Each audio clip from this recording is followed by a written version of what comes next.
Saya hampir semua presiden saya kenal.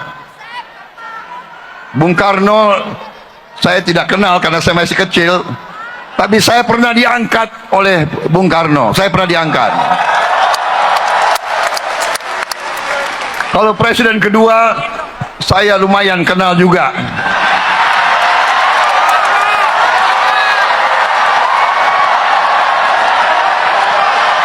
Kenapa kalian ketawa? Kalian nggak percaya? Kalian nggak percaya? Saya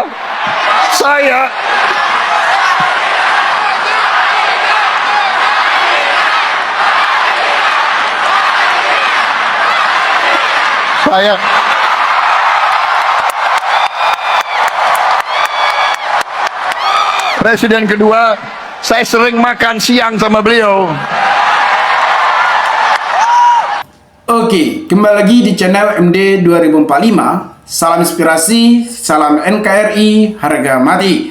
Teman-teman mungkin sudah mendengarkan sedikit pidato dari Prabowo Subianto yang menyambut para pendukungnya. Prabowo Subianto mencalonkan diri sebagai calon presiden Republik Indonesia pada tahun 2024 yang didampingi oleh Gibran. Gibran adalah putra sulung Pak Joko Widodo. Prabowo Subianto menyebut bahwasannya presiden yang pertama tidak dikenal tetapi pernah menggendong Prabowo Subianto. Dan yang kedua, inilah momen yang kedua bahwasannya Prabowo menyebut seorang presiden nomor kedua yaitu Soeharto adalah mertua dari Prabowo Subianto. Nah, disinilah momen yang sangat meriah bahwasannya para pendukung Prabowo Subianto meminta balikan terhadap Bu Titi. Bu Titi adalah mantan istri dari Prabowo Subianto. Nah, pernikahan Prabowo dan Ibu Titi terjadi pada 8 Mei 1983 dan diberkati salah satu anak yaitu Didi Prabowo Subianto. Didi Prabowo Subianto ini adalah pengusaha. Setahu saya dia berhasil dalam bisnis atau pengusaha dan usahanya.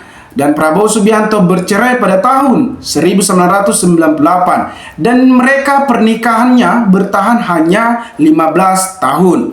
Dan Prabowo Subianto juga dipecat dari instansi TNI karena ada kasus 1998 atau 1997 yang dituduh sebagai penculikan aktivis pada Orde Baru kemarin. Nah, teman-teman, di sini kita bisa lihat bahwasannya Prabowo Subianto kedekatannya ke Ibu Titi memang sangat akrab. Jadi wajar saja bahwasannya para pendukungnya meminta balikan terhadap Prabowo Subianto. Namun, kembali lagi kita membahas soal hasil survei atau hasil pemilu umum di tahun 2024. Bahwasannya untuk saat ini memang kalau kita lihat Prabowo dan Gibran sangat unggul, jauh berbeda dengan Ganjar dan Anies Baswedan. Kalau tidak salah sampai 56%, sedangkan Ganjar hanya 80%. Tetapi itu kan bukan hasil dari KPU. Namun kita tunggu saja nanti hasil dari KPU, siapa yang nanti pemenangnya. Karena Ganjar juga memberikan pernyataan atau tanggapan soal Prabowo Subianto lebih unggul dari dia. Namun Ganjar hanya mengatakan, ya santai saja, kita tunggu saja nantinya pengumuman dari KPU siapa pemenangnya. Jadi ya wajar-wajar saja karena ini belum pasti dan belum bisa dipastikan bahwasannya Prabowo Gibran sudah menang. Tetapi penyambutan tersebut bahwasannya mereka memperayakan kemenangan Prabowo Gibran. Nah, teman-teman, di sini kita akan melihat salah satu berapa kali Prabowo Subianto kalah dalam kontestasi pilpres dari sebelumnya. Nah, pada tahun 2009, Prabowo mencalonkan diri sebagai calon wakil presiden dari Megawati Soekarno Putri. Dan pada tahun 2014, Prabowo mencalonkan diri sebagai calon presiden yang didampingi Pak Hatta. Nah, mereka juga bersaing dengan Joko Widodo, namun kalah juga. Pada tahun 2019, Prabowo Subianto juga mencalonkan diri sebagai calon presiden yang didampingi oleh Sandi, yang lawannya adalah Joko Widodo, tetapi tetap kalah. Nah, nggak tahu nanti di tahun 2024 ini apakah Prabowo menang atau tidaknya, mungkin teman-teman sudah melihat hasil survei atau untuk hasil pertama atau perhitungan cepat, memang Prabowo Subianto lebih unggul dari dua calon tersebut, yaitu Anies Baswedan dan Ganjar Pranowo.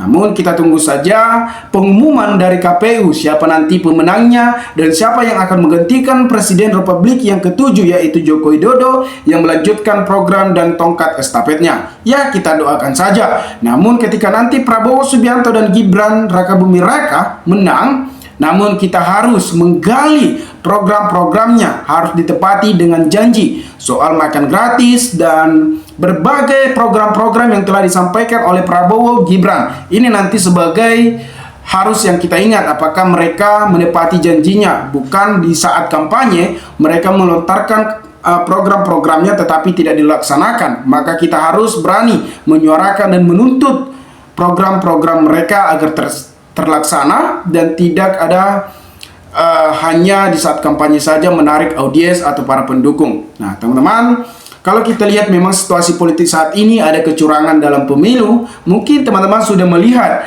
dengan tingkat survei dari Ganjar yang beberapa bulan kemarin bahwa Ganjar lebih tinggi daripada Prabowo Subianto. Tetapi untuk saat ini kenapa Ganjar malah lebih ke bawah dibandingkan Anies? Apalagi Anies kan yang dibilang politik identitas. Bahkan ini tidak wajar bahwasannya Ganjar jauh berbeda dengan Anies Baswedan. Ya, kalau Prabowo Subianto karena pendukungnya sudah lebih banyak, mungkin karena Pak Jokowi kan sudah bergabung kepada Prabowo Subianto.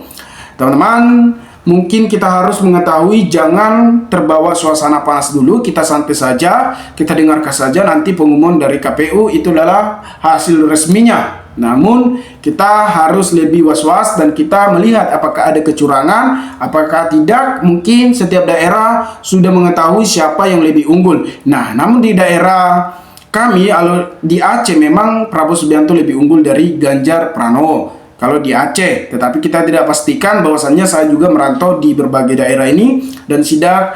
Kalau kita lihat memang hasil untuk sementara bahwasannya Prabowo Gibran lebih unggul dari Ganjar Pranowo.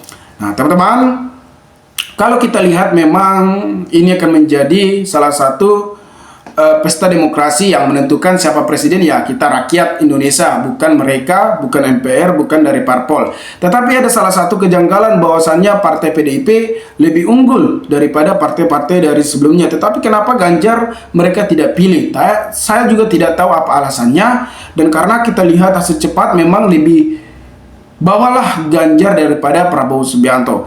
Nah, teman-teman, dimanapun Anda berada, maka berikanlah tanggapan teman-teman di kolom komentar agar kita bisa saling tukar pikiran satu antara lain. Salam inspirasi, salam NKRI, MD 2045 melaporkan.